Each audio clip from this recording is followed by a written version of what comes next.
Welcome to the Etihad Cargo Connections with 10 Furlongs magazine. I'm your host today, Aurelian. Joining us is Rod Lyons, NatureStrip's majority owner, a horse that has won 22 out of his 44 starts, including, of course, 9 at Group 1 level, and nearly 21 million Australian dollars in prize money. Quite amazing. Some of NatureStrip's biggest, of course, include 3 Group 1 TJ Smith Stakes, the 2021 Everest at 15 million Australian dollars, and 2021 Group 1 Kingston Stakes at Royal Ascot. NatureStrip was retired very recently for his last start in the 1,000 meters Concorde Stakes, and we are hoping to find out a little more today from Rod. Rod, great to have you here today.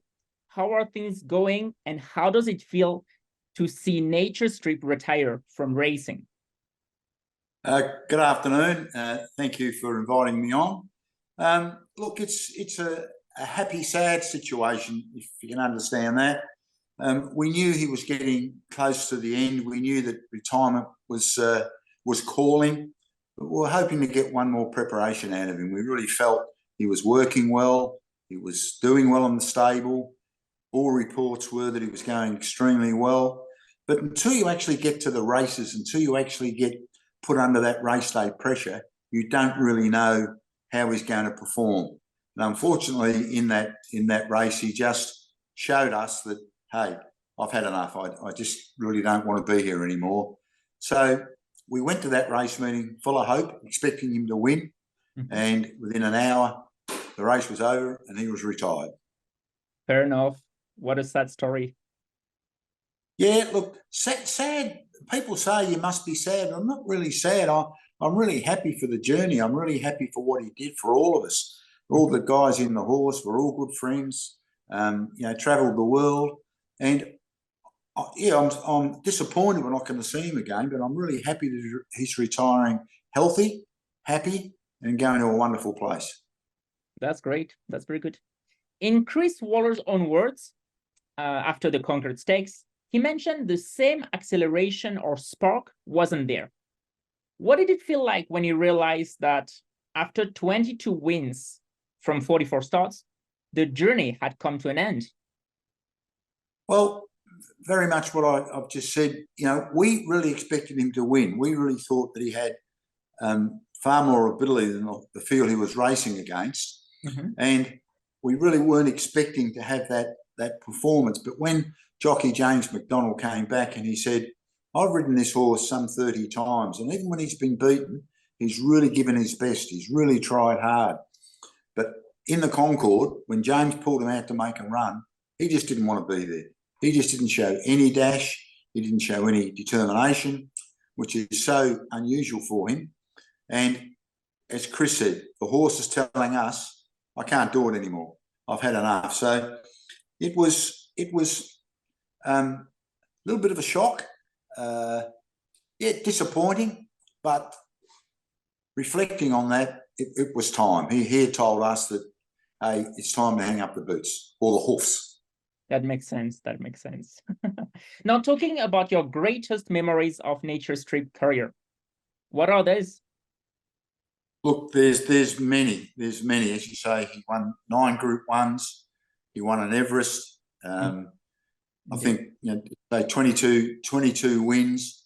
But the greatest memories, I guess, is when we as a team, the Syndicate, realised we had a really, really good horse, and that was after he won his first couple of races and was stepping up through the grades.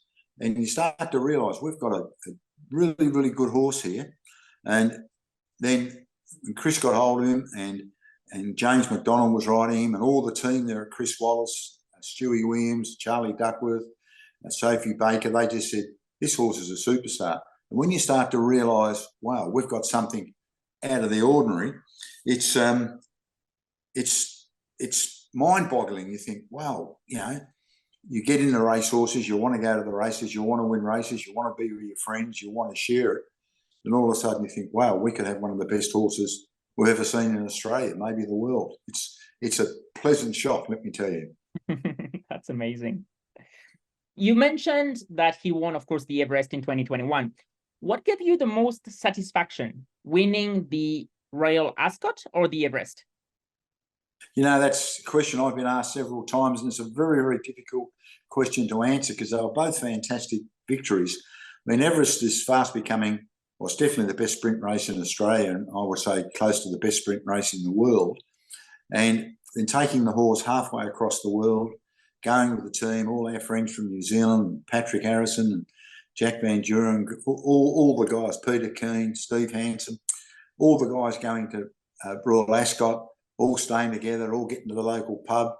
And there's a great rivalry between Australia and England, all the sports that we play, football, cricket, soccer, tennis.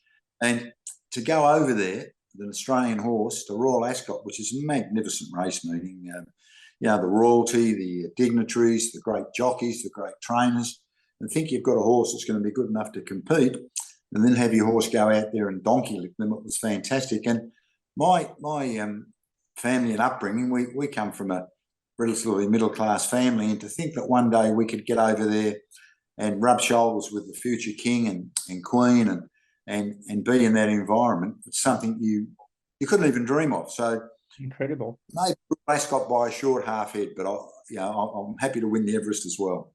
That sounds great. What do you think is NatureStrip's greatest asset? Maybe well, his greatest asset was his speed, his natural speed. Mm-hmm. And he could break up a field, say, between the 800 and the 200. He could run low 10-second sectionals and get all the horses off the bridle chasing him. He won races in that middle part of the race with his sheer speed and breaking the other horses' hearts. And then his big heart got him over the last 200 metres. He was normally on his feet in that last 200 metres, but he had such a great heart and a will to win, he got over the line. But his greatest asset was that middle part of the race where he could run amazing sectionals, 10.2, 10.2, 10.3, and they'd all be off the bit chasing him, straighten up, kick away, and then hold on. He was a very, very fast horse. An amazing sprinter indeed. He was an amazing sprinter. You know, we haven't seen many like him, that's for sure. Mm-hmm. That's very true. So now that he's going to be retired, or now that he is actually retired, what do you think his legacy will be?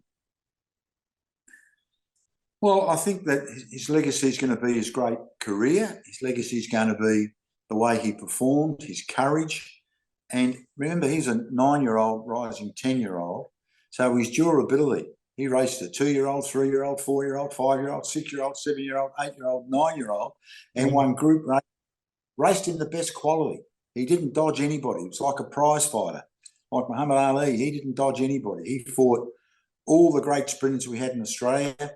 Sprinters from overseas came and took him on. He went overseas and took on the great sprinters. So I think his legacy will be his durability and his courage to take on all comers. He never dodged the fight battles. Amazing. Wow. And what are your future plans for him after his retirement? He's going to go, Chris Waller's got a farm about an hour out of Sydney. He's going to go up to Chris's place to, let a lot of fire come out of him and get on some fresh grass and what have you. And Sophie Baker, who's Chris's PA, is going to take a major role in handling him. And Charlie Duckworth, who is Chris's assistant trainer, and his wife, Kathy O'Hara, who's the jockey, they're big into equestrian and showing the horse. So he's going to do a fair bit of that because he's a sort of horse you can't just leave in a paddock. He loves people. He loves being in that stable environment. So we'll have him close where people can ride him regularly, go and see him. He'll go to shows. I'm sure he'll go to many race courses and lead horses out onto the track for major races. And we'll keep him active because he's a sort of horse who needs to be kept active. He's, as I say, he loves people. He loves being around people. He's got a beautiful nature, beautiful nature. And he's a beautiful specimen of a racehorse. He really is a handsome horse. That's amazing. Very social. That's great. Yeah, that's right. And I think he'll do very well at it. And I think he will do very well at it because he has a great temperament, and crowds and people and the buzz of the equestrian ring won't upset him. Fair enough. Now, I'm a bit curious about your own experience from owning NatureStrip. What is the most important thing you learned? Well, I think you've got to learn to expect the unexpected. A lot of the time we went to the races and we thought that he would win and he'd get beaten. And like any sport, I played a fair bit of sport in my younger day. You don't always win. And I think going to the races, having a horse like NatureStrip, you go there expecting him to win and he gets beaten. And you've got to take it on the chin. You've got to move on. You've got to look at what happened. And sometimes he has been beaten by better horses, and they've had better runs in the race. Maybe the track conditions didn't suit, the barrier didn't suit. But the main thing I've learned is just to accept it. Racing's a tough game. You don't always win. And to take the wins, enjoy the wins, celebrate the wins hard. And believe me, with my Kiwi friends, we've done that quite often. And also, when you get beaten with those Kiwi boys, you didn't know the difference whether you'd won or lost. It was always a happy environment to be in their company. So take the good with the bad. That's what I think I've learned a lot from taking NatureStrip to the races. Excellent, excellent. What kind of advice would you give to other owners of race horses? Well, never give up. Enjoy. Go and watch your horse. Be happy wherever you go, wherever you're going to win a race. And you never know what's around the corner. You've got to be in it for the long term. You've got to be in horses with a group of friends, make sure you can afford it, because I think only 2% of horses actually return a profit. So it's an expensive hobby, but enjoy it with your friends, and you never know when the next NatureStrip's going to walk in the door. Never think it can't happen to you. It can happen to you. So never give up and enjoy it. Make sure you do it within your own financial means, and win a race and enjoy it with your friends, wherever that might be. We can see you talk from experience. Very great advices.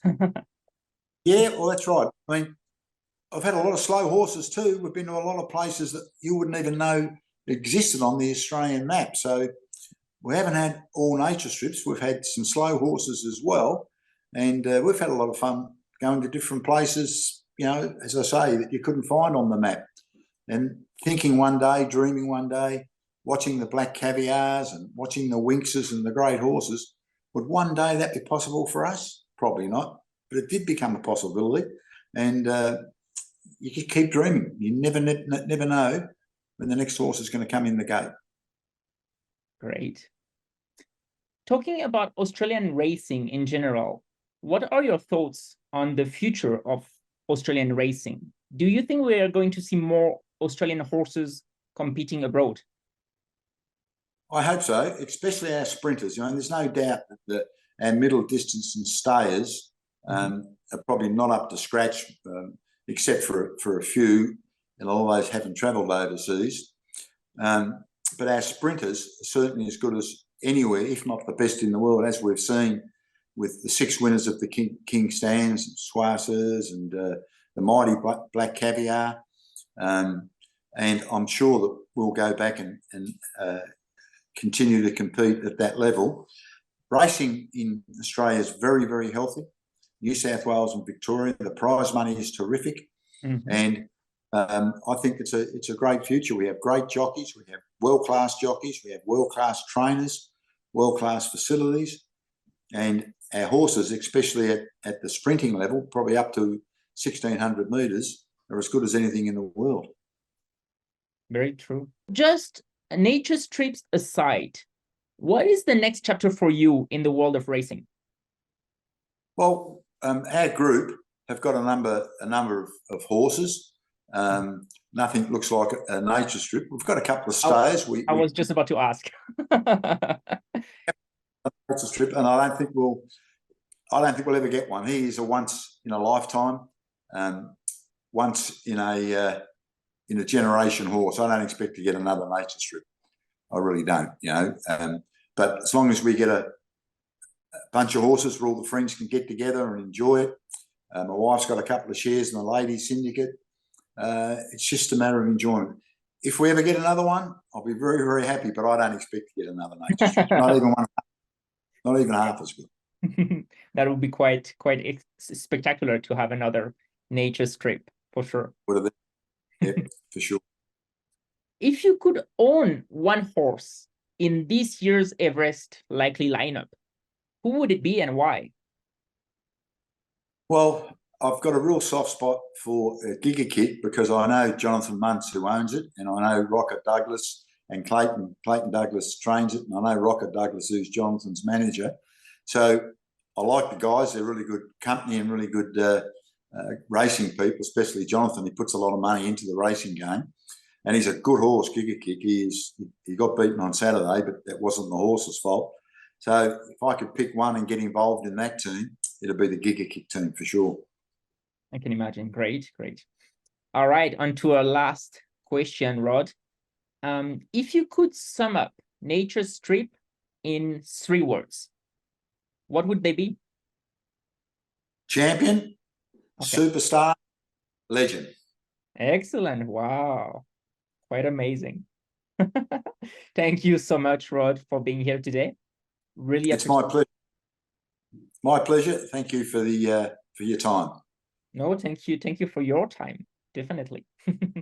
I hope you have a great rest of your day and upcoming spring and summer. Thank you very much indeed. Much appreciated.